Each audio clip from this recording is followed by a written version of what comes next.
ఒక రాజుగారు మారువేషంలో రాజ్యంలోకి వెళ్లి ప్రజల సమస్యలు తెలుసుకునేవారు. అలాగే ఒకరోజు రాజుగారు మారువేషంలో రాజ్యంలోకి వచ్చారు. ఒక వ్యక్తి రోడ్డు మీద చనిపోవడం చూసి చుట్టుపక్కల వాళ్ళతో ఏంటి చూస్తూ చూస్తూ ఈ మనిషిని ఎలా వదిలేశారు అని అడుగుతారు. అక్కడ ఉన్నవారు వీడు దరిద్రుడు, దుష్టుడు, అందుకే ఎవరు పట్టించుకోవట్లేదు. అది విన్న రాజుగారు ఆ శవాన్ని ఎత్తుకొని చనిపోయిన వ్యక్తి ఇంటికి తీసుకెళ్తారు. భార్య భర్త శవాన్ని చూసి ఏడుస్తుంది. నా భర్త గొప్పవాడు, చాలా మంచి మనిషి అని ఏడుస్తూ చెప్తుంది. రాజుగారికి ఏం అర్థం కాదు.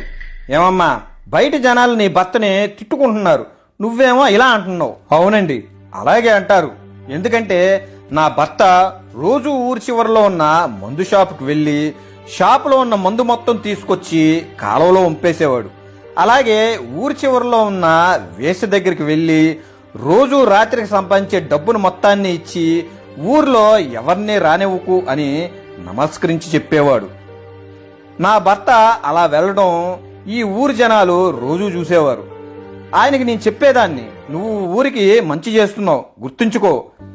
ఈ ఊరి జనాలు నువ్వు చచ్చిపోయాక నిన్ను ముట్టుకోవడానికి గాని చూడ్డానికి గాని ఎవరు రారు అని.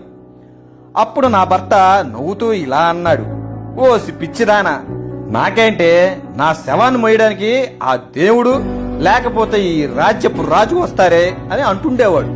ఆ మాట వింటున్న రాజుగారు ఏడుస్తూ, నేనే ఈ రాజ్యానికి రాజునమ్మా, నీ భర్త దహన సంస్కారాలు గొప్పగా చేస్తాను అని శవాన్ని తన భుజం మీద వేసుకుని తీసుకువెళ్తాడు రాజుగారు.